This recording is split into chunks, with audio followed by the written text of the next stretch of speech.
2015년 9월 20일 주일 오전입니다. 이 시간 우리에게 주시는 하나님의 말씀은 마태복음 21장 1절 한 절입니다. 마태복음 21장 1절입니다. 이 시간 우리 각자에게 하시는 하나님의 말씀으로 함께 받겠습니다. 저희가 예루살렘에 가까이 와서 감람산 벳박에 이르렀을 때에 예수께서 두 제자를 보내시며 아멘.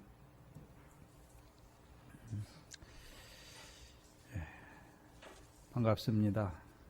은혜 가운데 성도들의 기도 여러분의 기도 덕분에 은혜 가운데 잘 마치고 왔습니다. 중국에 다녀올 때마다 다시금 하나님께서 말씀들을 다시금 전체적으로 볼 수 있도록 은혜 주셔서 참 제가 더 감사합니다. 중국에 그 말씀 듣는 분들 중에 고장로님이라고 계신데 중간에 오셨어요. 제가 마태복음 할 때 시작할 때 오신 것 같아요. 그분도 이제 가정교회인데 가정교회를 섬기는 장로님인데 그 교회는 꽤 커요. 오래됐고 꽤 커서 성도들이 꽤 많더라고요. 근데 거기에 세 분의 장로님이 계시대요. 자기는 이제 회계를 맡고 있어요. 그 교회. 그런데 이 말씀을 듣기 전까지 하고 이제 말씀을 들어가면서 믿음이 들어가니까 자기의 삶도 그렇고 자기 교회 교인들이 너무 불쌍하더래요. 자기들 하나님이 열심히 섬긴다고 하는데 말씀을 뚫어서 보니까 다 불법이고 다 부정이고, 그래서 이분이 이제 이 말씀을 듣고 증거하니까 그 교회 이제 주축이 되는 거의 이제 장로님이죠. 같은 장로님인데 이제 그분이 이제 좀 줄이나 봐요. 시간을. 그래서 수요일 날만 하는데 이제 말씀 들으러 와야 되면 수요일 날 자기가 그 교회에서 증거를 못 하니까 그 장로님 두 분이서 거기 말씀 들으러 가려면 다 놓고 가라고. 그래서 회계도 놓고 가고 다 놓고 가래서 자기 다 놓고 왔다. 미련 없이 다 놓고 왔다고. 그리고 너무 안타깝다고. 근데 장로님이 하시는 말씀이 중국 교회가 다 그렇다고.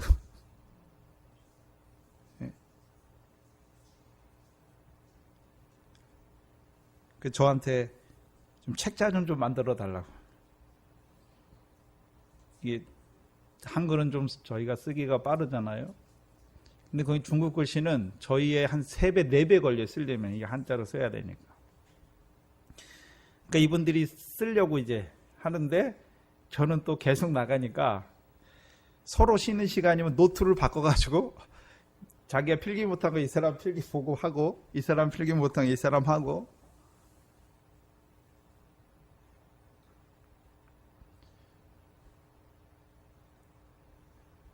그래서 이렇게 귀한 말씀인데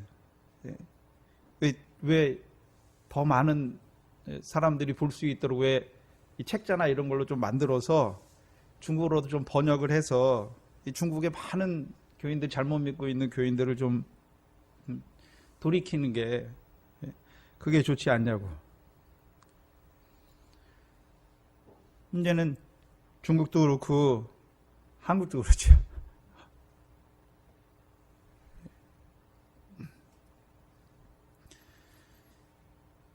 제가 그랬어요. 저는 한국 가면 쪼무레기라고 그냥 조그만 교회에서 그냥 섬기는 그냥 종이지 뭐 누가 알아주는 사람도 없고 뭐도 없다고. 그랬더니 웃으시더라고요. 중국도 그렇고 한국도 그렇고 오늘날 예수 믿는 사람의 특징이 뭐냐 하면 예수를 말해요. 성령을 말해요. 하나님 아버지를 말해요. 믿는다고 하는데 문제는요, 자기와 무슨 상관이 있는지를 알지 못해요.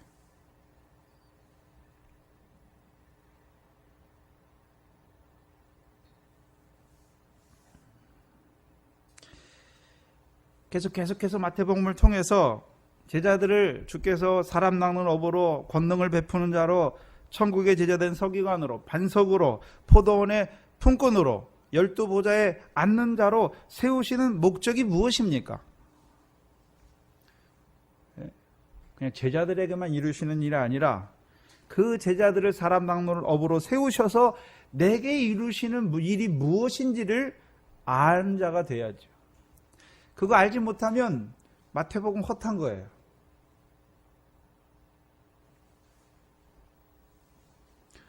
주께서 제자들을 여러 가지 일을 하는 자로 세우셨는데 그 일을 통해서 나에게 이루시는 일을 봐야 하는 것이죠.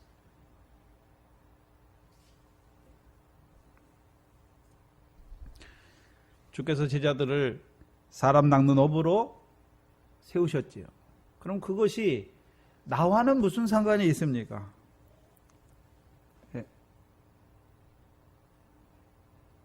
물세례 받았지만 우리가 예수를 믿지만 여전히 광야에 있어서 율법 아래 육체를 따라서 그 세상 복을 바라봄으로 요단을 건너지 못하고 요단 동편에서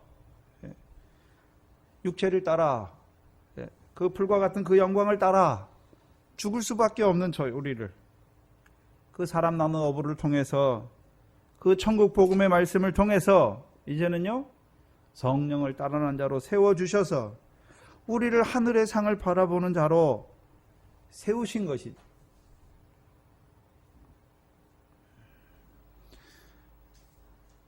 사람 낚는 어부의 일을 통해서 이루시는 일이 무엇인지를 알지 못하면 오늘도 예수 믿지만 여전히 하나님 말씀 지켜서 세상 복 받기를 원하고 세상에서 성공하기를 원하고 여전히 육체예요.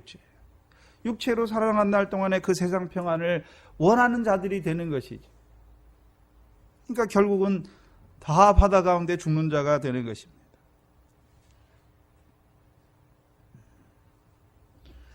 또한 이제 사람 낚는 어부로 더 나아가서는 이제 권능을 베푸는 자로 제자들을 세우신 이유가 무엇입니까? 그 권능을 베푸는 자와 나와 무슨 상관이 있습니까? 죄가 더한 곳에 은혜가 더욱 넘치게 하셔서 이 천국에 들어갔어요. 하늘의 상을 바라봐요.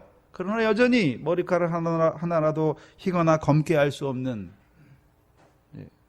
우리 자신을 보게 하시고 이 죄가 더한 그곳에 은혜가 더욱 넘치게 하셔서 오늘도 우리를 나 같은 죄인을 사랑하시는 그 사랑 안에서 살아가게 하시는 것이죠. 근데 제자들을 왜 권능을 베푸는 자로 세우는 것을 알지 못하면 주께서 왜 권능을 베푸는 줄을 알지 못하면 말라기 1장 2절 말씀과 같이 여호와께서는 내가 너희를 사랑하노라 말씀하는데 그 백성은요 주께서 어떻게 우리를 사랑하셨나이까 그 자리에 설 수밖에 없는 것이죠. 오늘도요 예수 믿지만 주께서 어떻게 나를 사랑하시는지를 알지 못해요. 그러니까 내가 주를 사랑하는 자가 되는 것이죠.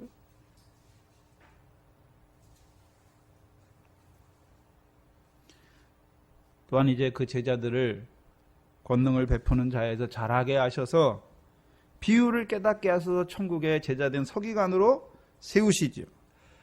그러면 제자들에게 비유를 깨닫게 하셔서 천국의 제자되는 서기관으로 세우셔서 이루시는 일과 나와 무슨 상관이 있습니까?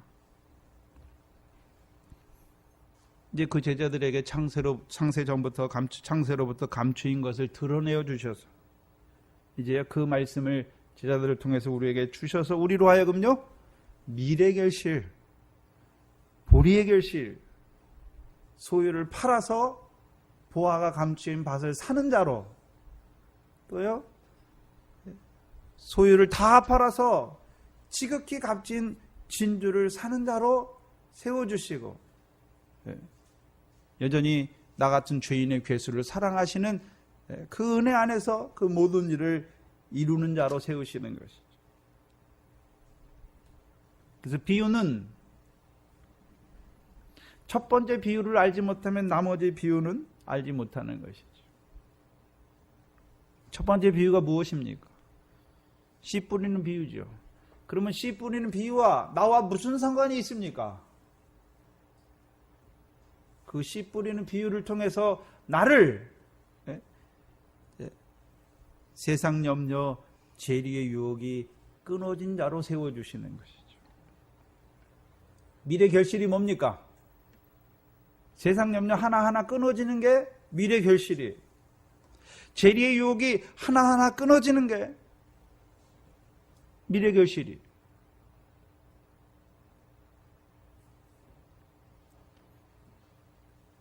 우리가 하늘의 것을 바라봐요. 그러나 여전히 육신이 있으니까 오늘도 육신의 목숨을 위해서 무엇을 먹을까 마실까 염려하는 그 가운데 떨어져 살 때가 많았잖아요. 근데 그거 하나하나요? 어떻게 해요? 끊어주셔서 우리로 하여금 옥토가 어디 있습니까? 우리의 마음밭이 옥토잖아요. 말씀을 마음에 뿌려주셨으니까 이제 세상 염려, 재리의 유혹이 끊어졌어요. 그럼 어떤 자로 살아갑니까? 이제 먼저 그 나라와 의를 구하는 자로 살아가죠. 그럼 하나님께서 먼저 그 나라와 의를 구하는 자에게요, 이 모든 것을 다 더하여 주셔서 은혜로 살아가는 자가 되는 것이죠.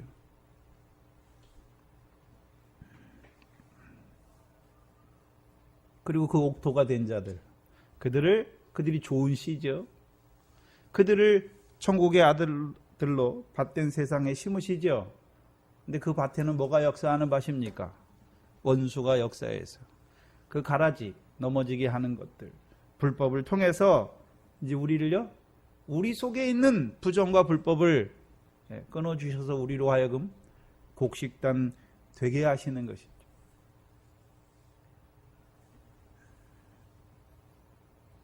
그리고 이제 곡식단 된 자들, 밀과 보리의 결실을 한 자들을, 밀의 결실은 세상 염려, 재리의 유혹이 하나하나 끊어지는 것이고, 보리는 무엇입니까? 세상 염려는 없어요. 근데 뭐가 있습니까? 내가 위의 것을 바라보면서도 여전히 썩어질 거, 더러운 거, 쇠하해지는 것을 따라가 사는 그것이 있잖아요. 그거 하나하나 끊어지는 게 무엇입니까? 그게 보리의 결실이에요. 이제 그 두 가지를 통해서 우리를 어떤 자로 세우십니까? 게네사렛 땅, 곧 예수님의 겉옷을 만지는 자, 곧 하나님 앞에 거룩한 자. 베드로전서 1장 15절에서는요, 베드로전서 1장의 구조가 뭡니까? 예수 그리스도의 부활하심으로 거듭나게 하서 산소망 가운데 이제 썩지 않고 더럽지 않고 쇠하지 않은 것을 바라보 이루는 자로 살게 하시기 위해서 우리에게 여러 가지 시험을 주셔서 결국은 우리를요, 모든 행실에 거룩한 자로 세우는 것입니다. 그게 밀과 보리의 결실입니다. 그리고 이제 밀과 보리의 결실한 자들을 보아가 감추인 밭을 통해서 소유를 판 자로 살아가게 하시는 거예요. 알지 못하면 그 주님이 하시는 일이 무엇인지, 그 비유를 통해서 우리에게 이루시는 일이 무엇인지를 알지 못하면 여전히 천국의 아들들이 되었지만 넘어져요. 더러운 것에 넘어지고 불법에 넘어지는 자들이 되는 것이죠. 이제 그들을 나아가 보아가 감추인 밭을 통해서 소유를 파는 자로 세워져요. 모든 소유를 파셨습니까? 네. 여러분은 어디까지 자라갔습니까? 네. 네. 어떤 주님과 상관이 있는 자입니까?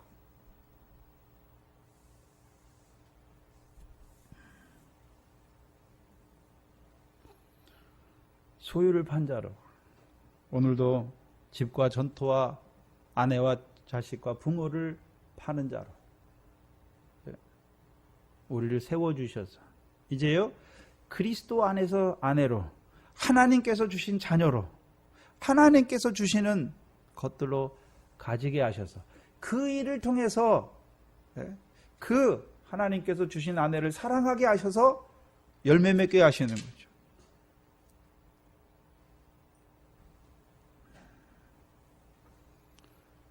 이 중에 우리는 어디까지 자라났습니까? 또 어떤 거는 상관이 있는 자지만 또 어떤 거는 상관없는 자입니까?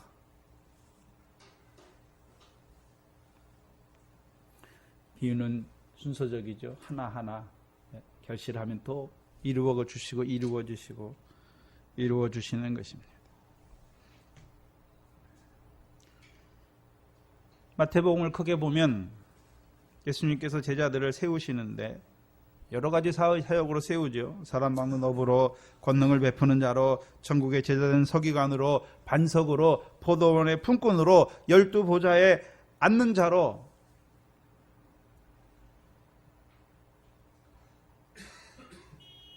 세우시는 목적이 무엇입니까?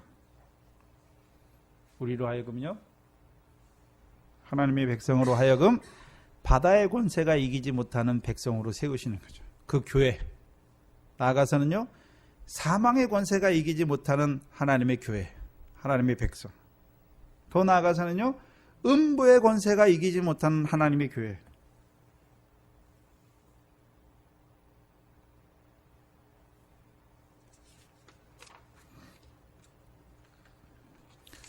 그러면 바다의 권세를 이겼으니까 원래는 바다 가운데 죽은 자잖아요.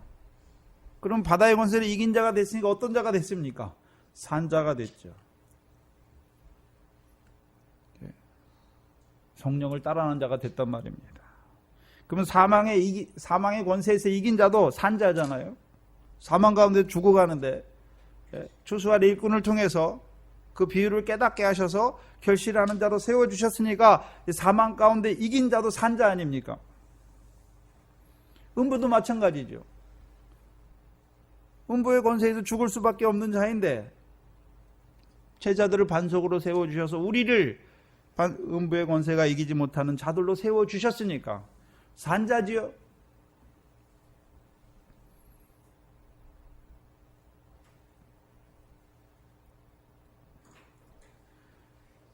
그러면 산자의 기준이 어디입니까? 마태복음 22장 32절에 나는 아브라함의 하나님이요 이삭의 하나님이요 야곱의 하나님이라고 하신 말씀을 읽어보지 못하였느냐. 하나님은 죽은 자의 하나님이 아니라 산 자의 하나님이다 말씀하셨죠. 산 자의 하나님이신데 그럼 오늘도 살아계신 하나님께서 하시는 일이 무엇입니까? 그 아들을 보내주셔서, 그렇잖아요. 아들을 통해서 제자들을 보내주셔서 바다 가운데 죽은 자를 살리시는 하나님, 산자로 살리시는 거예요. 사망 가운데 죽은 자를 살리시는 것이고 음부 가운데 죽어가는 자들을 살리시는 것이죠. 그게 하나님이 하시는 일이에요. 그래서 제자들에게 뭐라 했습니까? 너희를 영접하는 자는 나를 영접하고 나를 영접하는 자는 나 보내신 이를 영접하는 것이죠.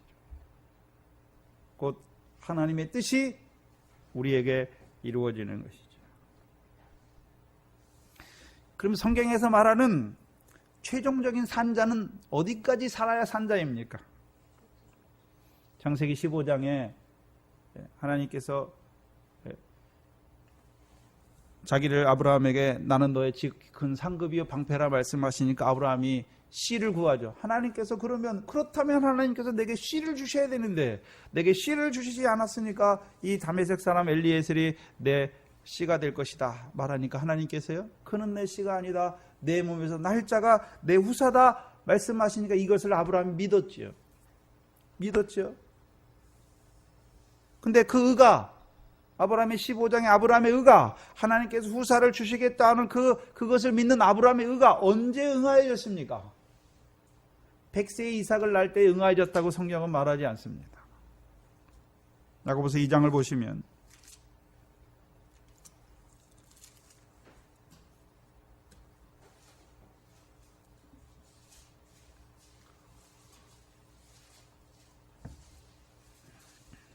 21절에 야고보서 2장 21절 이하에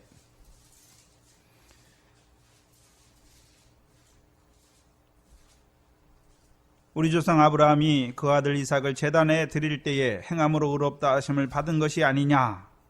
내가 보거니와 믿음이 그 행함과 함께 일하고 행함으로 믿음이 온전케 되었느니라. 이에 경에 이른바 아브라함이 하나님을 믿으니 이것을 그의 의로 여기셨다는 말씀이 응하였다. 어디서 응합니까? 어디서 응합니까? 백세에 응하는 게 아니죠. 믿음으로 그 아들 이삭을 드릴 때에 응하는 것입니다.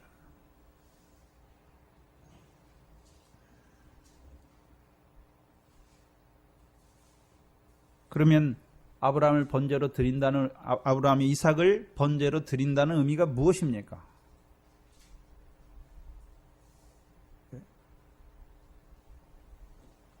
창세기 21장 33절에 아브라함이 부엘세바에 에셀나무를 심고 영생하시는 하나님 여호와 이름을 부르지요. 그리고 22장에 그 시험이 시작되는 것입니다.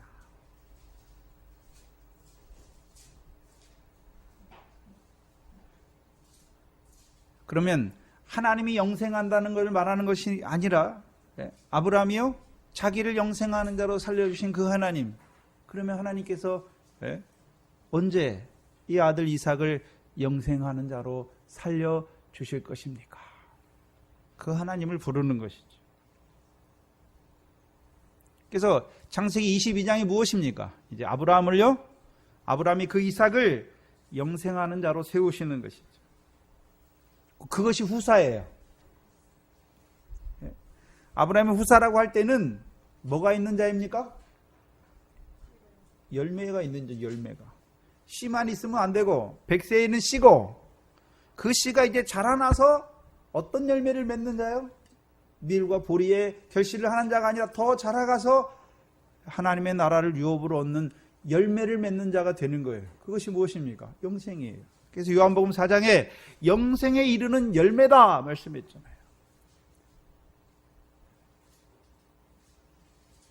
영생하신 하나님 여호와를 찾는 그 아브라함이 그 시험을 통해서 그 이삭을 영생에 이르는 열매를 맺는 자로 세워주신 것이죠. 그게 후사예요.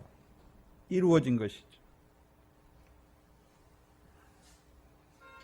그래서 이삭을 22장의 그 번제를 통해서 영생에 이르는 열매를 맺는 자로 세우실 때가 아브라함의 의가 응하여졌다라고 말씀하는 거예요. 아브라함에게 이제 후사가 생겼다라고 말씀하시는 것이죠. 그렇다면 마태복음에서 열매의 의미가 무엇입니까? 마태복음 21장 43절입니다.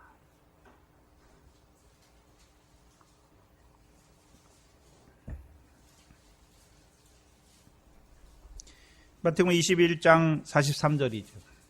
그러므로 내가 너희에게 이르노니 하나님의 나라를 너희는 빼앗기고 그 나라에 열매 맺는 백성이 받으리라 말씀하시는 거죠. 그럼 열매는 하나님의 백성으로 하여금 열매 맺게 하시는 이유가 무엇입니까? 하나님의 나라를 유업으로 얻는 자가 되게 하시는 거예요.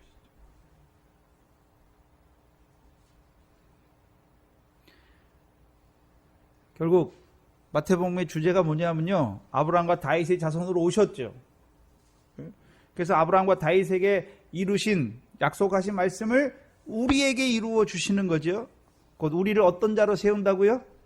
하나님의 나라를 유업으로 얻는 열매 맺는 자로 세우시는 말씀이죠.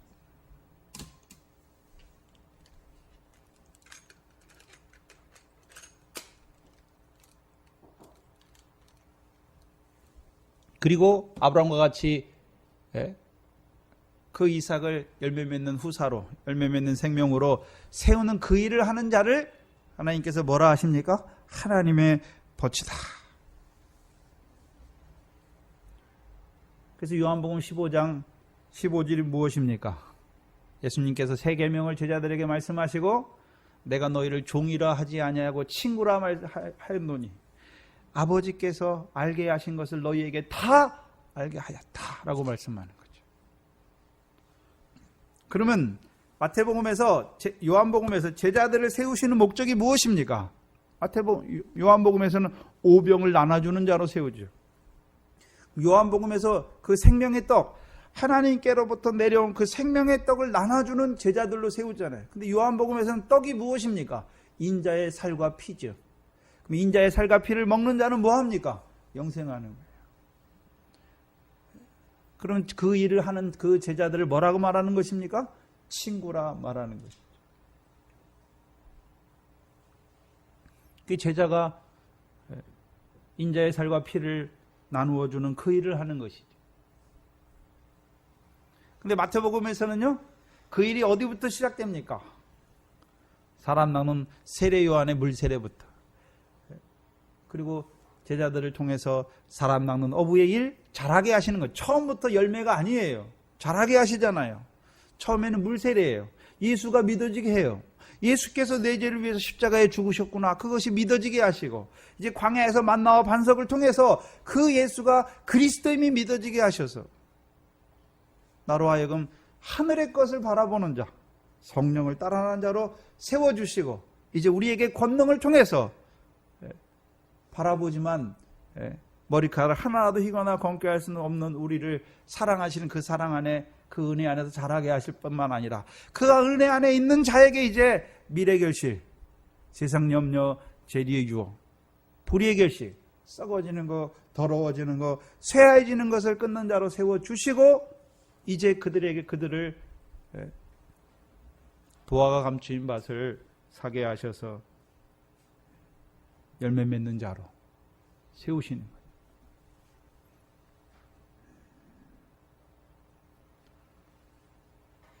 결국 제자들을 세우셔서 여러 가지 일을 하게 하시는데, 사람 낚는 어부, 권능을 베푸는 자, 주수할 일꾼, 반석, 포도원의 품꾼으로 세우신 목적이 무엇입니까? 궁극적으로 하나님의 백성으로 하여금 그 믿음이 자라게 하셔서, 그래서 하나하나가 무엇입니까? 믿음으로, 믿음이 이렇게 하는 거예요. 물세례가 없으면 사람 낚는 어부의 일도 없어요. 그래서 물세례, 예수의 십자가 믿어지게 하시고, 그 믿어진 자들에게 만나와 반석을 통해서 예수가 그리스도임이 믿어지게 하시는 거예요. 그래서 믿음으로 믿음에 이르게 하시는 과정이에요. 그래서 그 믿음이 자라게 하셔서 결국 하나님 나라를 유업으로 얻는 열매 맺는 백성으로 세우시는 거예요. 그것을 위해서 오셨어요, 예수님께서. 제자들은 그 일을 인하여 부르심을 받은 자예요. 이것이 신약의 제사장의 일입니다. 그래서 그 일을 행하는 자들, 곧 그 하나님 나라에서 하나님 백성으로 하여금 이제요 잘하게 하셔서 결실하게 하시고, 이제 열매 맺는 자로 세워서 하나님 나라를 유업으로 얻게 하는 그들에게 이제요 천국에서 큰 자로, 그 섬기는 일을 하는 그들을 천국에서 큰 자로 세우시는 것입니다.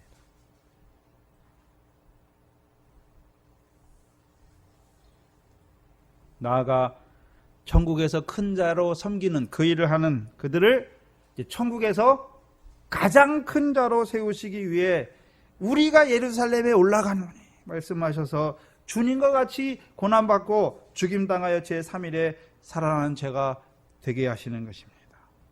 그래서 주께서 예비하신 그 첫째 부활의 영광에 들어가는 자로 세우시는 것이죠.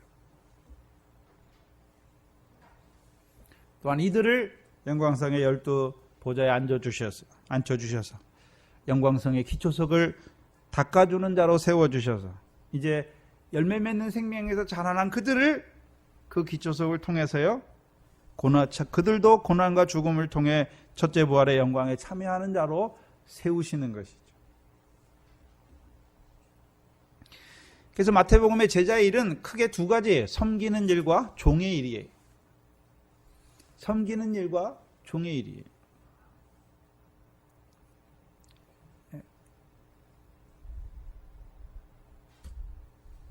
그래서 마태복음에서 섬기는 일은 어디까지입니까? 사람 낚는 어부, 주수할 일꾼의 일, 반석, 포도원 품꾼으로. 그게 섬기는 일이에요. 그 일을 통해서 하나님의 백성들로 하여금 열매 맺는 백성으로 세우시는 것입니다. 그럼 종의 일은 무엇입니까? 마태복음 20장 28절과 같이 자기 목숨을 많은 사람의 대속물로 주는 것이 종의 일입니다.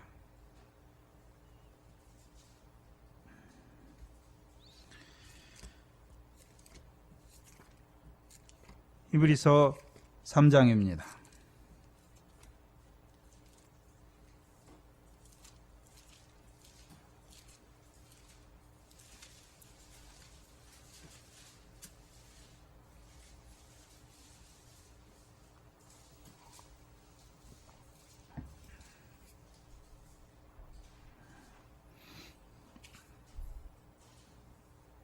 삼 장 1절 이하에 보시면 그러므로 함께 하늘의 부르심을 입은 거룩한 형제들아 우리가 믿는 고백의 사도이시며 대제사장이신 예수를 깊이 생각하라. 땅에 있는 예수가 아니에요. 하늘에 있는 예수죠. 저가 자기를 세우신 이에게 충성하기를 모세가 하나님의 온 집에서 충성한 것 같으니 저는 모세보다 더욱 영광을 받을 만한 것이 마치 집을 지은 자가 그 집보다 더욱 존귀한 같으니라. 5절에 보시면 모세는 장래에 말할 것을 증거하기 위하여 하나님의 온 집의 사환으로 충성하였고 그리스도는요 그의 집 맡은 아들로 충성하였죠. 근데 그 아들이요 자기를 비워서 종의 형체를 가지시고 우리를 위해서 죽으심으로 이루신 것이죠.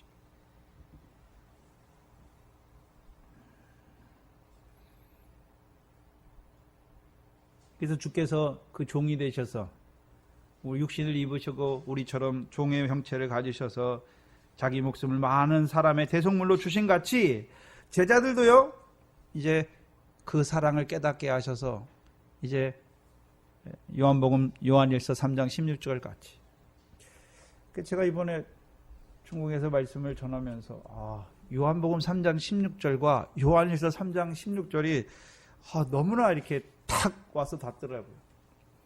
하나님이 세상을 사랑하셔 누구를 보내셨습니까? 독생자를 보내셨죠. 우리로 멸망치 않고 뭐 하게 하려고요? 영생이에요, 영생. 영생이잖아요. 그렇죠? 그럼 그 영생의 일을 누구를 통해 이루십니까? 제자들을 사람 낳는 어부부터 시작해서 주수할 일꾼, 반석 포도원의 품꾼으로 세우셔서 그 일 이루시죠.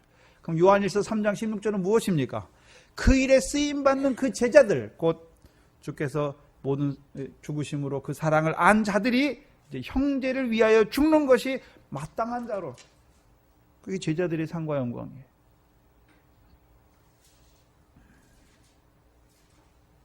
제자들도 죽는 자가 되게 하는 거죠. 근데 섬기는 일과 제자들의 섬기는 일과 종의 일이 따로 떨어져 있는 게 아니에요. 섬기는 그 일을 인하여 고난받고 핍박받게 하시고 죽는 자가 되게 하시는 것입니다.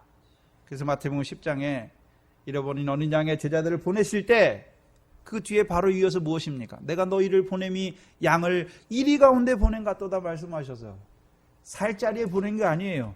핍박 자리에 양이 이리 가운데 가면요 당연히 해치지요.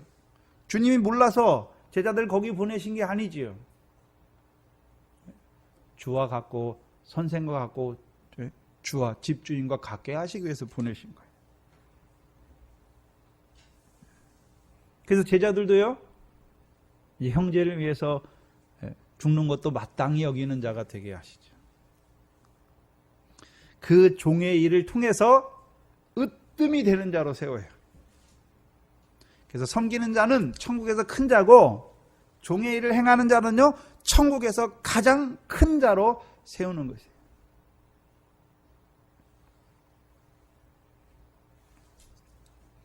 그리고 지난 시간 오후에 그 여리고 소경을 고쳐주는 것을 보여주셨죠. 근데 그 여리고 소경은 주 다윗의 자손을 찾아요. 그래서 주 다윗의 자손을 찾는 그 소경의 역사를 통해서 이미 다윗의 자손을 주로 받았잖아요. 다윗의 자손을 주로 받으면 어떤 자가 됩니까? 이스라엘 백성의 역사 속에 이스라엘 백성이 가나안 땅에 들어가면 그들이 여호와의 명령을 청종하면 가나안 땅은 어떤 소산입니까? 밀과 보리와 포도와 무화과와 감람의 수산지잖아요. 근데 왕이 세움받기 전 사사시대 사사기와 룻기도 사사지요. 사사들이 치리한 때에 나오는 거니까. 그럼 사사시대 왕이 세움받기 전에는 무슨 결실입니까? 밀과 보리의 결실이잖아요. 사사기는 밀이고 룻기는요 보리잖아요. 그래서 밀과 보리를 한 자들에게 룻을 통해서 다윗 왕을 보여주시죠. 그래서 그 다윗이 이제 왕이 되면 이제요 하나님 백성의 의와 공도를 이루어 주어서 시온에 그 법궤를 세워 주셔서 시온에서 나오는 율법으로 우리에게 하나님 백성이 가르쳐 주셔서 그 시온에서 가르친 율법이 복이 되게 하셔서 시온에서 복을 명하셨나니 그 무엇입니까? 영생이죠. 그래서 그 다윗과 솔로몬 시대에 하나님 백성이요 밀과 보리의 결실을 하는 게 아니에요. 사사 시대에는 사사들을 하나님이 세워서 그 백성에게 구원을 이루어 주시는 것이 무엇입니까? 밀과 보리의 결실인데 이제 하나님께서 왕을 세워서 다윗과 솔로몬 같은 왕을 세워서 그 백성에게 이루시는 가나안 땅의 소산은 무엇입니까? 포도와 무화과예요.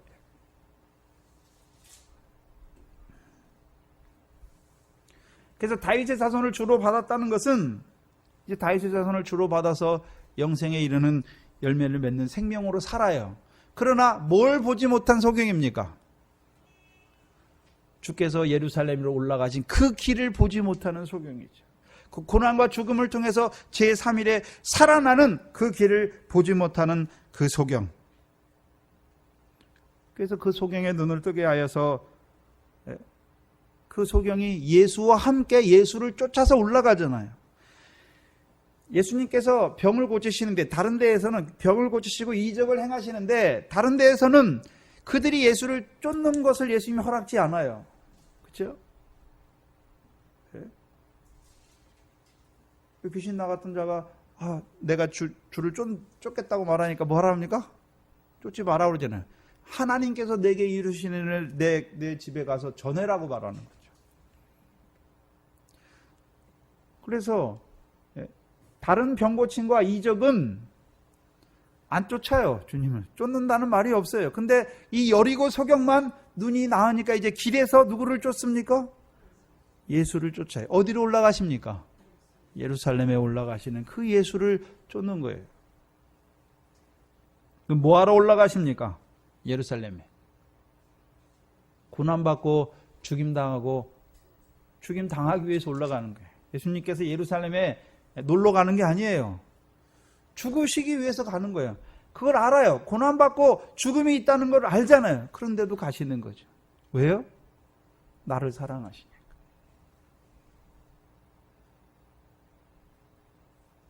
그러면 그 여리고의 소경의 눈을 뜨게 하는 그 일도 마태복음의 특징이 뭐냐면 예수님이 권능을 행하고 귀신을 쫓아내잖아요. 근데 그걸 또 누구에게 줍니까? 예수님만 하는 게 아니에요. 제자들에게 주셔서 제자들도 예수님이 하신 일을 하게 하시죠. 그럼 여리고 소경, 주 다윗을 찾는 그 여리고 소경의 눈을 뜨게 하시는 그 일도 누가 해야 되는 일입니까? 앞으로 제자들이 해야 되죠. 그럼 제자들이 하는 일이 무엇입니까? 자기도 그 믿음에 있을 뿐만 아니라 주께서 예루살렘에 올라가신 그 길을 하나님의 백성들로 하여금 올라가게 하는 것이죠. 어떤 하나님의 백성이요? 주 다윗을 믿어서 이제 하나님 나라를 유업으로 얻는 그들을 이제요 고난과 십자가를 통해서 제3일에 살아나는 그 일을 이루는 자로 세워주세요. 그래서 그 일을 이루는 자가요 가장 큰 자예요. 곧 여리고 소경을 통해서 무엇을 보여주십니까? 첫째 부활의 영광에 들어가는 그 하나님의 백성을 생육하고 번성케 하는 양육하는 그 제자들을 보여주시죠. 그래서 마태복음에는 안 나왔어요. 근데 제가 말씀을 어제 묵상하다 보니까요.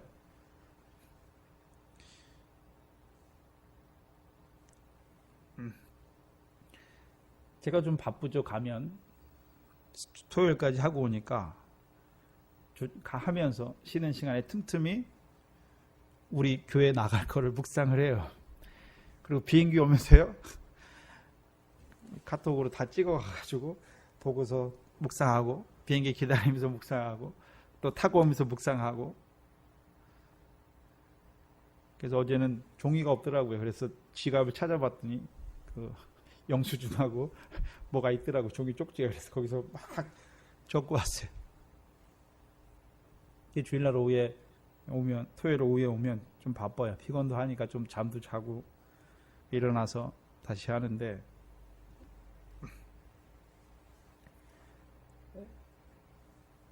어제 하나님께서 그런 걸 딱 뚜게 눈을 보여주시더라고요. 야, 그래, 제자들을 반석으로 세우시는구나. 그래서 음부의 권세가 이기지 못하게 하시는구나. 업으로 세우셔는요, 바다의 권세를 이기는 교회로 세우시고, 추수할 일꾼을 이를 통해서는요, 사망의 권세가 이기지 못하는 자들로 세우시고, 반석을 통해서는요, 음부의 권세가 이기지 못하는 자들로 세우시는구나. 그렇다면 그 여리고 소경을, 그 눈을 낮게 하는 그 일, 다윗의 자손을 찾는, 다윗의 자손을 주라 부르며 소경된 나오는 그 소경을 고치는 그 일을 통해서 제자들을 어떤 자로 세우는가? 둘째 사망의 역사가 이기지 못하는, 권세가 이기지 못하는 하나님의 교회로 세우시는 그 일을 하는 거구나. 그렇더라고요.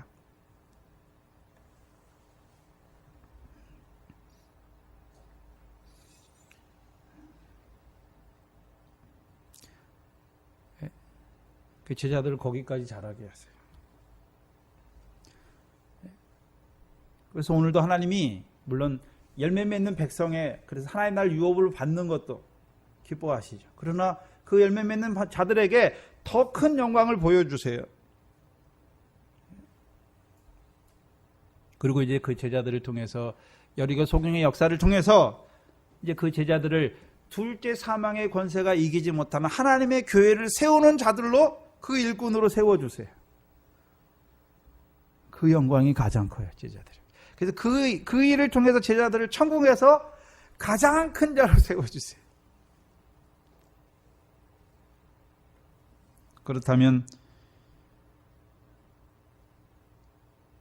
둘째 사망이 역사하는 자들도 있죠. 그래서 하나님께서 전도사님을 통해서, 또 지금 동산교회를 통해서 어떤 교회를 우리에게는 세워가기를 원하십니까? 물론 사망이 역사하지 않는 교회, 교회가 해야 될 일이 무엇입니까? 한 가지 일만 하는 건 아니에요. 제자들이 가서 누구를 만납니까? 애굽에 있는 아주 예수를 몰라요. 그럼 어떻게 됩니까? 예수 십자가를 전하는, 그게 물세례예요. 그 제자들이, 예수님 살아계실 때 제자들이 물세례 주는 거예요. 그 다음에 사람 낳는 어부의 일도 하지요. 추수할 일꾼의 일도 하지요. 반석도 되죠. 포도원의 품꾼의 일도 하잖아요. 여러 가지 일을 해요, 제자들에게. 왜 그런 일들을 하게 하십니까? 하나님의 백성을 잘하게 하시는 거죠. 잘하게 하셔서 이제는요,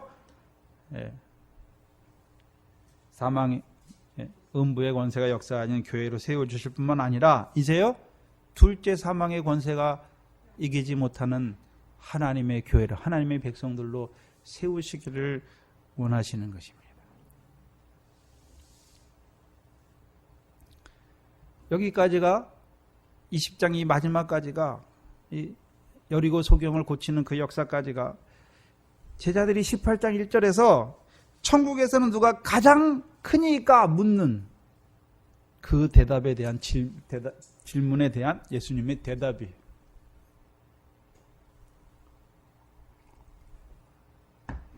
근데 문제는, 제자들은요, 어떤 자가 천국에서 가장 큰 자인지를 묻는 것이고, 주님은요, 어떤 일을 통해서 그들을 천국에서 가장 큰 자로 세우시는지를 보여주세요. 어떤 일입니까? 섬기는 일과 종이 되는 일. 섬기는 자로 제자들은 누가 천국에서 가장 큰 자입니까? 그걸 묻는데, 예수님은요, 섬기는 그 일과 종의 그 일을 통해서 너희를 천국에서 가장 큰 자로 세운다라고 말씀하시는 것이죠.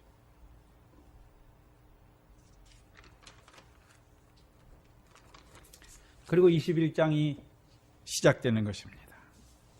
우리말 성경에는 안 나왔는데 원어에서는 카이, 그리고라고 연결되어 있습니다.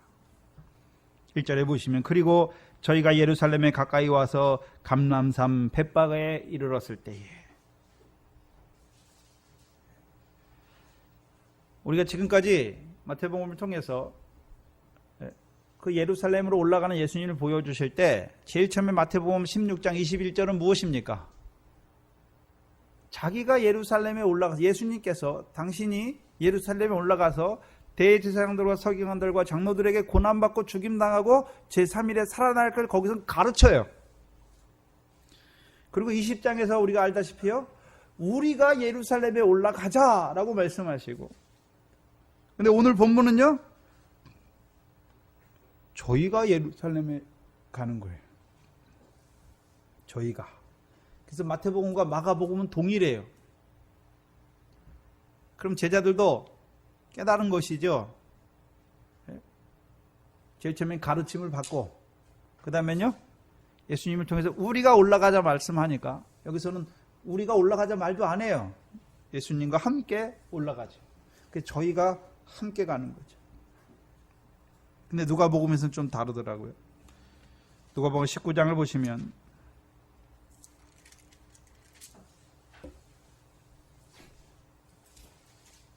(19장 28절에) 보시면 여기도 똑같이 예루살렘에 올라가시는데,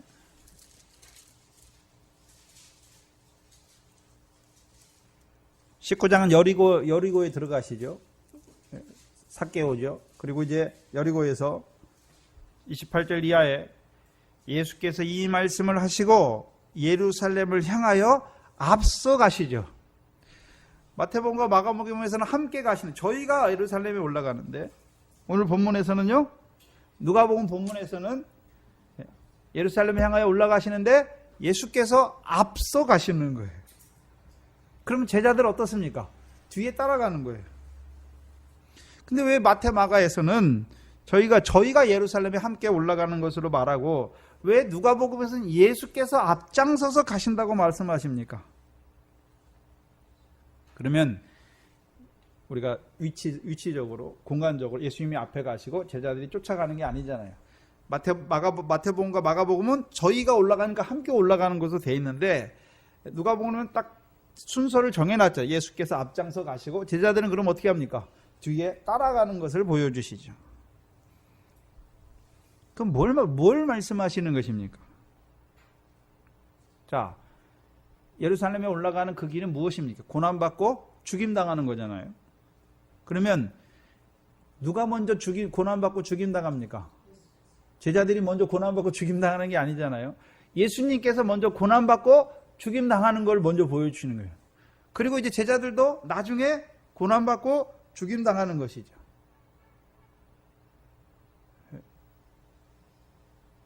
그럼 왜 주께서 먼저 고난받고 죽임당하는 것을 보여주십니까? 그럼 죽임당하면 끝이 아니라 제3일에 살아나는 것을 제자들에게 보여주시죠. 그래서 제자들도 주님이 고난받고 죽임을 당했는데 제3일에 안 살아났어요. 그럼 어떻게 될까요? 거짓말이죠. 제3일에 살아나야 제자들도 자기들도 고난받고 죽임을 당하면 끝나는 것이 아니라 제3일에 살아나는 것을 확실히 믿는 자가 되는 것이죠.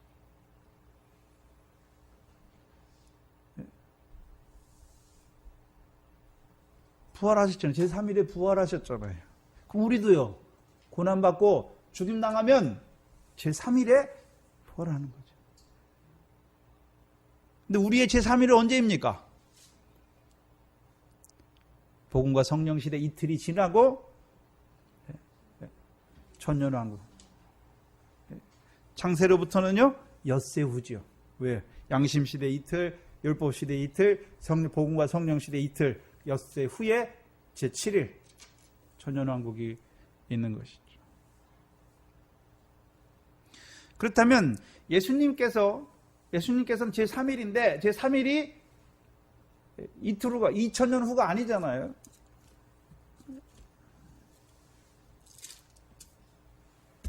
그럼 예수님의 부활, 예수님의 제3일의 부활은 시간적인 하루 이틀 3일이에요.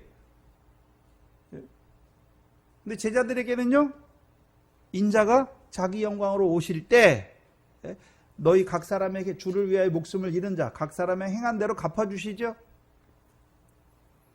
그러면 예수님께서 먼저 죽으시고 고난받고 죽이시고 3일 만에 살아나시는데 그것이 무슨 의미입니까? 고린도전서 15장입니다.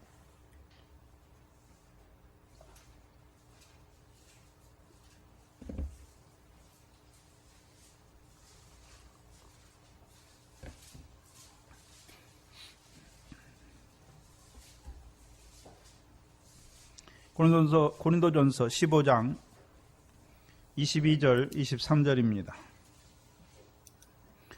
아담 안에서 모든 사람이 죽은 것 같이 그리스도 안에서 모든 사람이 삶을 얻는 거죠. 그럼 그리스도 안에서 삶을 얻으려면, 자, 그리스도는 어떤 주를 그리스도라고 합니까? 죽으시고 부활하신 주를 그리스도라고 하잖아요. 그럼 그리스도가 부활하셔야 뭘 부어주십니까? 우리에게 성령을 부어줘서 우리도 어떤 자로 살게 하십니까? 부활을 예비하는 자로 살게 하시는 거죠. 그래서 23절에 그러나 각각 자기 차례대로 되리니 먼저는 첫 열매이신 그리스도예요. 부활하셔야 우리에게요 영광의 부활의 소망이 되시죠. 그리고 이제 그 다음에는요 각기 차례대로 되는 것이죠.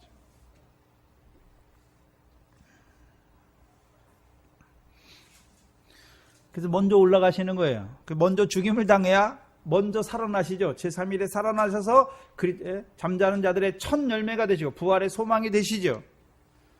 그리고 살아나야 제자들도 고난받고 죽임당하면 이제 못 사는 것이, 죽 끝나는 것이 아니라 영광의 몸으로 부활하는구나 이제 확신이 믿게 되는 것이죠. 그게 첫 번째 의미예요. 그래서 예수님께서 먼저 가시고 제자들이 뒤에 따라가는 거죠. 두 번째 의미는요, 히브리서 12장입니다.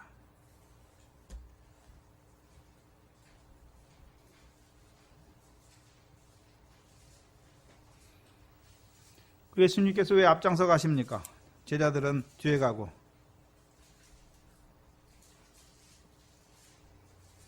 (12장) 2절에 보시면요, 믿음의 주요, 히브리서 12장 2절입니다. 믿음의 주요, 온전케 하시는 이인 예수를 바라보자. 그러면 먼저 가신 이유가 무엇입니까? 바라보게 하기 위해서. 저는 그 앞에 있는 즐거움을 위하여 십자가를 참으사 부끄러움을 개의치 아니하시더니 하나님 보좌 우편에 앉으셨느니라. 예수님께서 십자가 억지로 지셨습니까? 그 앞에 있는 즐거움을 위하여 부끄러움을 개의치 아니하셨습니까? 부끄러움을 개의치 아니하시고 이제 하나님 보좌 우편에 앉으셨죠. 그러면 제자들도 이제 고난받고 죽임 당할 거 아니에요. 제자들도 고난받고 죽임 당할 때 그 고통을 이기게 하시는 거예요. 억지로 죽는 거 아니에요. 고통스러워서 죽는 거 아니에요. 스데반이 죽을 때 어떻습니까? 천사와 같아요, 얼굴이. 그래서요, 의를 인하여 핍박받을 때요, 뭐 하게 하십니까? 기뻐하고 즐거워하라 말씀하시잖아요. 그럼 핍박을 받는데, 돌로 때리는데 어떻게 기뻐하고 즐거워합니까? 감추었던 만나를 주셔서 기뻐하고 즐거우게 하시죠. 그래서 스데반이 죽을 때요, 하늘의 보좌가 열려요, 이제. 그래서 주께서 보좌에 서셔서 스데반을 맞이하시죠. 그럼 우리도 죽을 때 순교하는 자들이 얼마나 고통스러울까? 순교사를 보면 고통스러워하는 사람이 없어요. 오히려 기도하고 저희를 용서해달라고. 스데반도 뭐합니까? 하나님, 내가 이렇게 아파 죽겠어 때리니까 저들을 원수를 갚아주지, 이렇게 기도 안 하잖아요. 저희를 용서하여 주시옵소서. 자기 하는 것을 알지 못하니이다. 그럼 말로만 그랬을까요? 네? 원수를 사랑하잖아요, 원수를.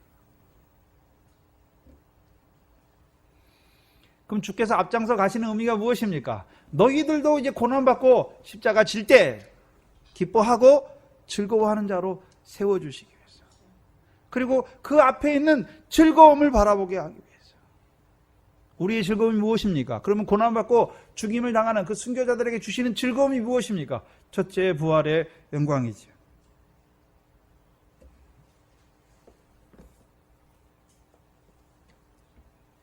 우리로 하여금 주의 영광 중에 하나는 우편에, 하나는 좌편에 앉게 하실 그 주님을 바라보는 자가 되게 하는 거예요. 특별히 12제자는 이제 12보좌에 그 고난과 죽임을 통해서 자기들도 주께서 하나님 보좌에 앉으셨더니 자기들도 이스라엘 12보좌에 앉으실 그것을 바라보게 하시는 거죠.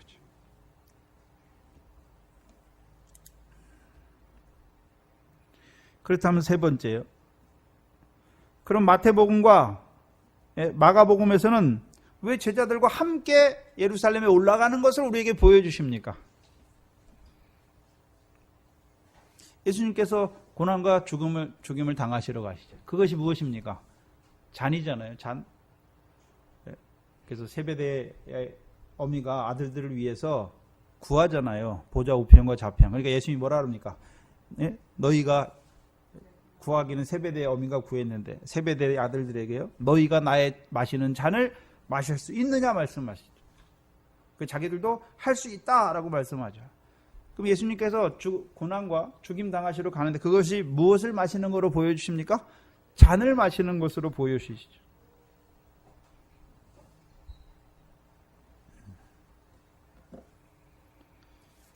그럼 고린도전서 11장입니다.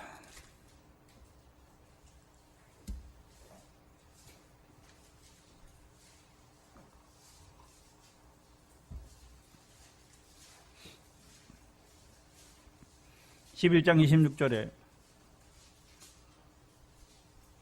너희가 이 떡을 먹으며 이 잔을 마실 때마다 뭘 전해야 됩니까? 주의 죽으심을 언제까지요? 주께서 다시 오실 때까지. 그럼 처음에 주의 죽으심을 전한 자들이 누구였습니까? 제자들이잖아요. 제자들이잖아요. 왜 함께 올라가십니까? 이제 제자들이 그 자리에 서야 뭘 전하십니까? 주의 죽으심을 전하는 자가 되는 것이죠. 그러면 주의 죽으심이 다 똑같습니까? 의미가 달라요. 애굽에 있는 자들에게 주의 죽으심은 무엇입니까? 자기 백성을 저희 죄에서 구원하시는 십자가잖아요. 그러면 나를 내 죄에서 구원하시기 위해서 주께서 돌아가셨구나. 그거는 애굽에 있는 자들에게 죽으심이에요. 그러니까 그들이 물세례 받고 하나님 백성의 자리에 서는 거죠. 그럼 물세례 받아서 예수의 십자가 믿어졌어요. 애굽에서 나왔어요. 그래서 물세례 받아 광야에 있는 자들에게 그럼 그의 주님의 죽으심은 무슨 의미가 있습니까? 그래서 유월절은 어디부터 시작됩니까? 애굽이잖아요. 그럼 애굽에서만 시작됩니까? 아니죠. 그럼 광야에 있는 자들에게 주의 죽으심의 의미가 무엇입니까? 그것이 믿어졌다는 의미가 무엇입니까? 히브리서 10장 10절이에요. 예수 그리스도께서 단번에 죽으심으로 우리가 이제 거룩함을 입은 자가 된 거예요.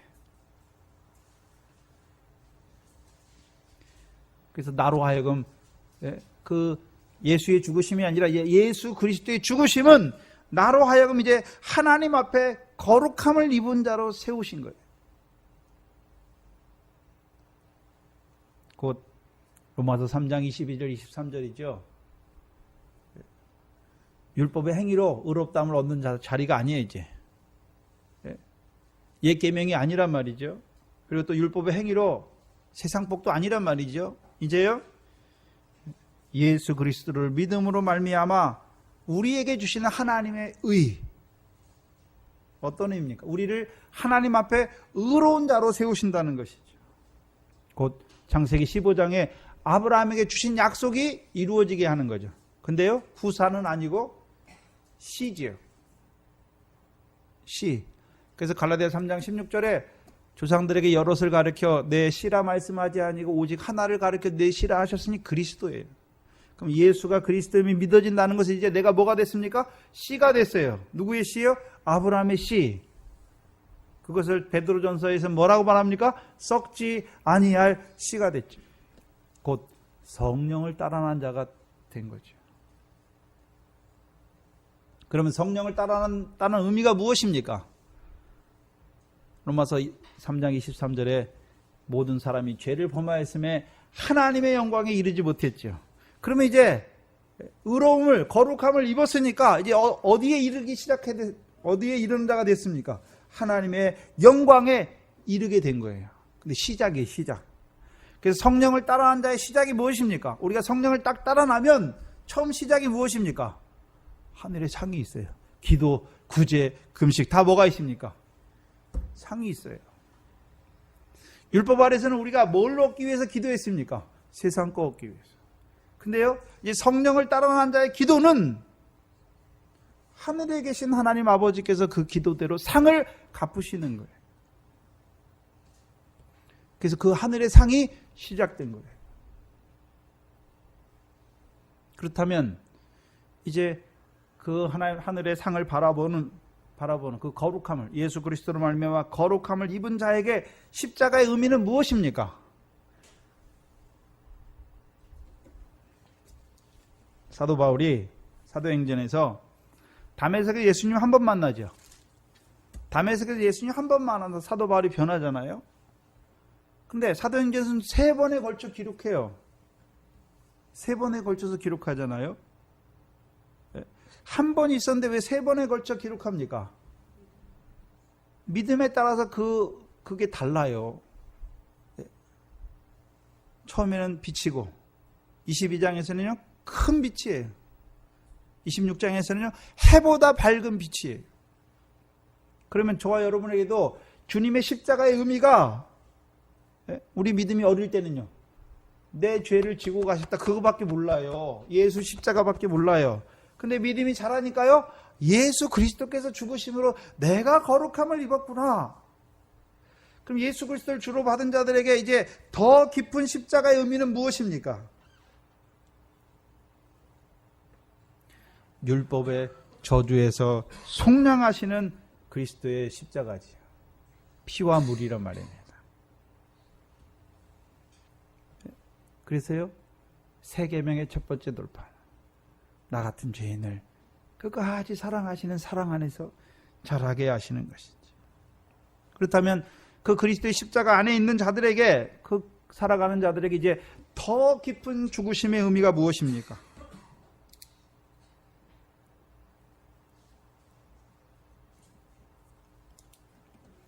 새 계명이죠, 새 계명.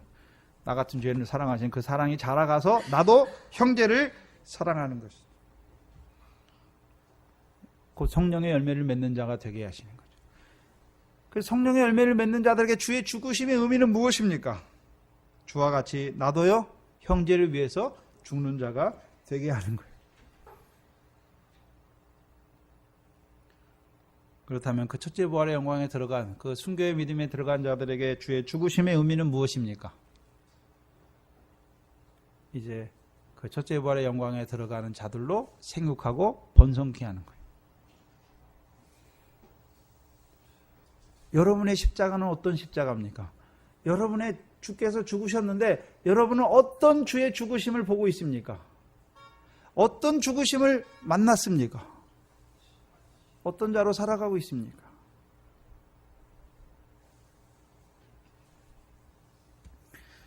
예수께서 괜히 예루살렘에 올라가시는 것이 아니죠. 왜 죽으셨습니까? 나를 위한 죽으심인데. 우리가 믿음이 어릴 때는 부모가 자녀를 위해 희생하잖아요. 어릴 때는 뭔지 몰라요. 조금 자라면 부모가 날 위해 좀 사랑하는구나, 희생하는구나. 더 밝게 하려면요, 결혼해서 자기 자식을 낳아봐야 자기도요 부모가 날 이렇게 사랑하셨구나.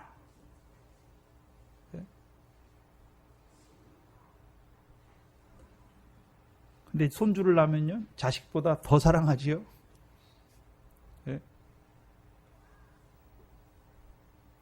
우리의 믿음이 자라갈수록, 우리의 믿음이 장성해져 갈수록 그 주님의 죽으심의 의미, 그 사랑을 더 깨닫게 하셔서 우리로요 더 많은 사랑 베푸는 자로 세우시는 거예요. 기도하겠습니다.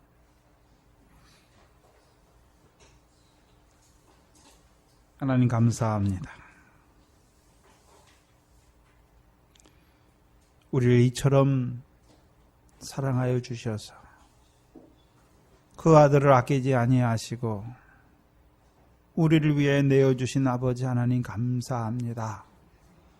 또한 우리를 너무나 사랑하셔서 우리의 모든 그 죄와 허물을 지고 십자가에 죽으심으로 그 하나님의 백성의 모든 구원을 다 이루신 예수님 감사합니다.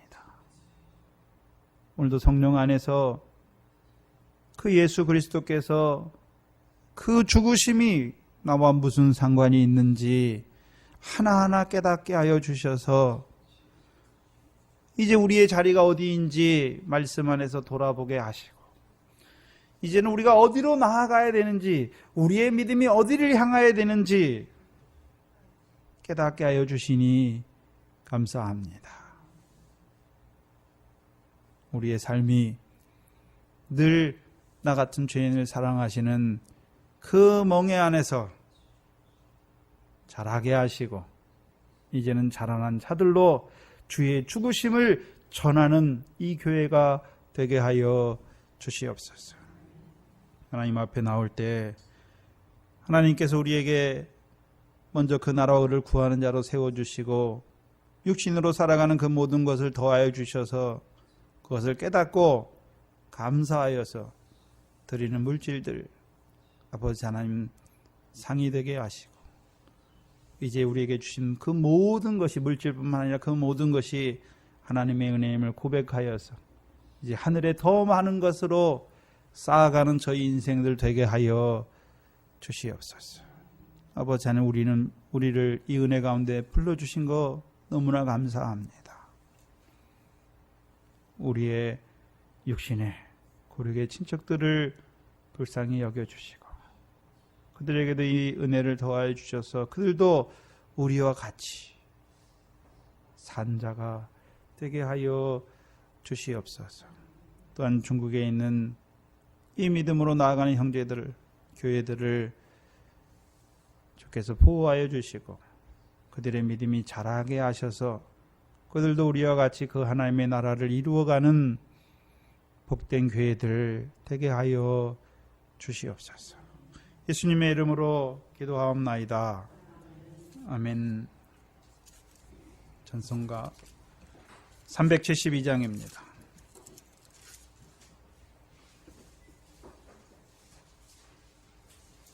(372장입니다)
말씀 증거하러 여러분의 기도 덕분에 잘 갔다 왔습니다. 그래서 너무 은혜를 많이 나눴고 그분들이 제가 이제 목사 안수 받는 걸 알아서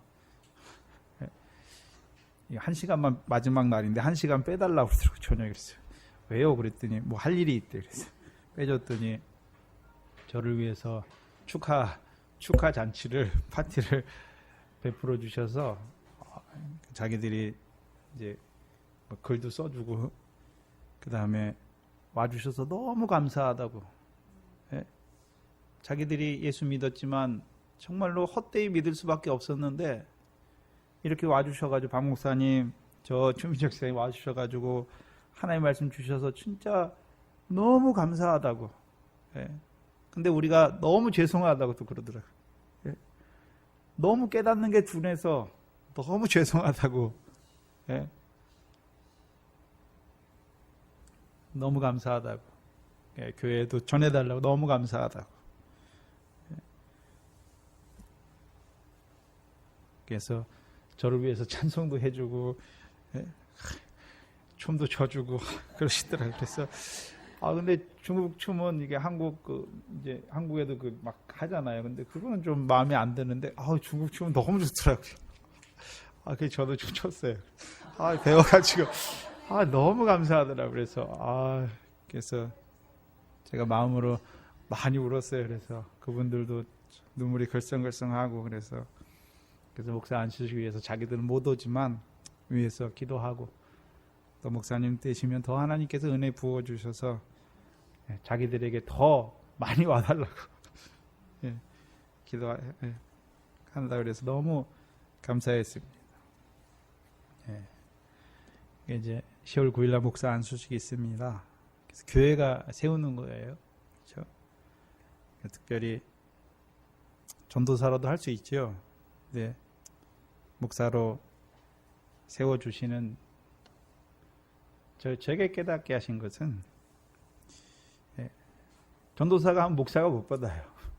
그리고 권사님이나 이런 분들이 그깟 전도사가, 그래서 목사로 세워주시면 또 이 말씀이 더 기도하신 대로 지경이 넓혀지고, 그렇죠? 그렇게 되기를 바랍니다. 그래서 우리 교회도 생육하고 번성해야죠. 그 여러분이 하는 거예요. 하나님 여러분을 사람 만나 업으로, 우리가 제자잖아요. 이제 먼저 불러주고 그 안에 자라기가 제자니까 이제 여러분이 그 일 하는 것이죠. 특별히 여러분의 가정에 하나님께서 주신 자녀들, 남편들 안에 어떤 자리에 있습니까? 잘 보고 그들을 위해서도 늘 기도하시지만 더 간절하게 기도하시기 바랍니다. 교회를 위해서 기도해 주셔서 감사하고 선교해 주셔서 감사합니다. 요절입니다. 계시록 20장 4절에서 6절입니다.